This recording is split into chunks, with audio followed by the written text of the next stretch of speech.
घाई बढ़ाउछि टेंशन भद्रक कहतु कि जाजपुर सबु जिले में घाई पाई बड़ चिंता बढ़ी एबे जाए भद्रक जिलार सालंदी नदी में 2टी और नालिया 5टी घाई सृष्टि होईछि। सेभଳି जाजपुर जिले में पुणी आउ गोटे घाई ओरपदा रास्ता देखा मिली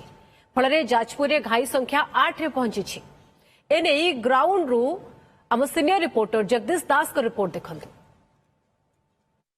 बन्या जेतिकी कष्ट दौनी ताठू बेसी कष्ट दौची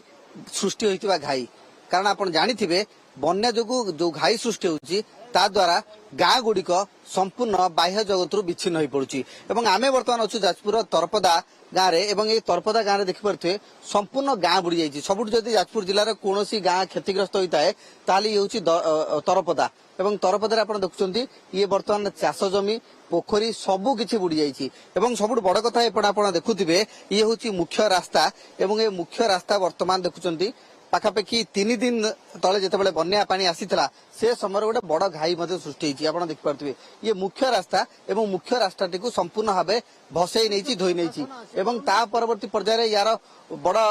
प्रभाव कौन रोचे ना तरपदा गाँव जो मैंने बासिंदा रही से बाह्य जगत सहित जोगाजोग करना कौन प्रशासनिक साहाय्य सहयोग पाई पारना ता सहित जार जदि आवश्यक पड़ुछि से बाहर को जाई पारना गोटे प्रकार जलबंदी। अर्थात जो देखा ये आम गोटे पटर दृश्य देखा जे तरपदा गाँव ये हूँ गोटे पटे जहाँकि मुख्य रास्ता को संजोग करुछि घाईटे पड़ी एवं सेपट को जदि जीवा सेपटे डोबा बिल गोटे आउ गोटे बड़ घाई सृष्टि होती जहाँ फल कि उभय पक्षर वर्तमान यातायात संपूर्ण ठप हो जाइछि बा बाह्य जगत कौन संपर्क रही एवं ए गाँव बासिंदा अच्छा सहित आलोचना करवा जे वर्तमान समय आपण देखिले जे एभली गोटे सिचुएसन आम देखुचे जोठी आपण गाँ गोटे बाह्य जगत विच्छिन्न होला भली स्थिति। तो वर्तमान स्थिति रे ये घाई केबे सृष्टि होला एवं आपण माने केते विपद संकुल अवस्था अछन? 29 तारीख 3टा खंड बेले घाईर सृष्टि होला एवं ये गाँ हठात किनी बुड़ी गला जहाँ फल कि आम कौन जिनस पत्र बाहर कर पार्लु ना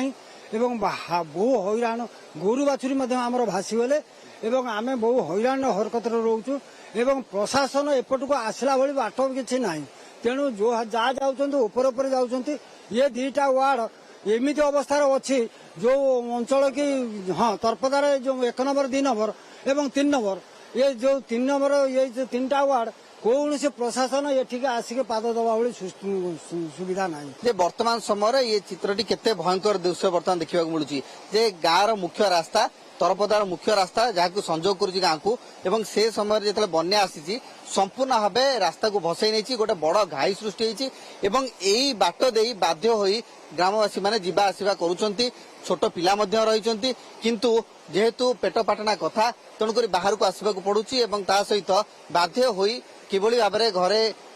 चलिबे एवं घर पर खाद्य सामग्री नापी बाहर को आसुँच जेहेतु बाह्य जगत एक प्रकार विच्छिन्न हो जाइछि गाँटी एवं पाखापाखि 3टी वार्ड संपूर्ण भाव बेसी प्रभावित होइछि एवं सेथिपाई ये प्रकार सरकारी साहाय्य सहयोग पाई से माने चाहि बसछन्ती अनै बसछन्ती किंतु कथा होउछि जे जेतेबेले बन्या पानी धीरे धीरे कमुछि सत किंतु दुर्दशा बढ़ुछि दुख बढ़ुछि एवं सेतिकी परिमाण में सेमानक जीवन जीविका प्रभावित होइछि। जाजपुर कैमरामैन ओंकार महांती जगदीश दास ओटीवी।